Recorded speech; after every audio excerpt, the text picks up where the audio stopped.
Hello all, welcome to Sumaha's vlogs. ఇవాళ recipe ఏంటంటే temple style pulihora. మా అక్క చాలా అద్భుతంగా చేస్తారండి పులిహోర రెసిపీ. దానికోసం ముందుగా వేరుశనగ విత్తనాలు ఆయిల్లో ఫ్రై చేసుకొని పక్కన ఉంచుకోవాలి. తర్వాత నువ్వులు, నల్ల నువ్వులు లేదా తెల్ల నువ్వులు ఏదైనా తీసుకోవచ్చండి. బాగా వేయించాలి. వేయించిన తర్వాత మిక్సీ పట్టుకొని ఆ పౌడర్ని పక్కన ఉంచుకోవాలి. దీనికి కావాల్సినవి పులిహోర పౌడరు, చిల్లీ పౌడరు, తిరువాత గింజలు, తర్వాత టామరిన్ పల్ప్ అండి. దాంట్లోనే కొంచెం జాగరీ వేసుకోండి, అదేనండి బెల్లం. తర్వాత స్టార్ట్ చేసేసి ఇంగువ మాత్రం కొంచెం ఎక్కువ వేసుకోండి, గమగమ అని బాగా వాసన వస్తుంది. వట్టిమిరపకాయలు వేగిన తర్వాత పక్కన ఉంచుకుంటే అవి మెత్తగా ఉప్పకుండా ఉంటాయి.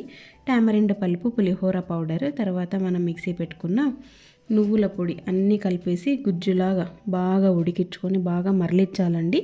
ఇదంతా గుజ్జంతా ఫామ్ అయ్యే లోపల పక్కన కుక్కర్లో అన్నం చేసుకొని కొంచెం పొడి పొడిగా ఉదురుదురుగా అంటారు కదండి, అలా చేసుకొని ఆరబెట్టుకోవాలి. దాంట్లోకి ఈ గుజ్జు తర్వాత శనగిత్తనాలు అన్నీ వేసుకొని బాగా కలిపేస్తే మన టెంపుల్ స్టైల్ అండ్ మా అక్క style pulihora recipe ready. Thanks for watching. Subscribe to my channel.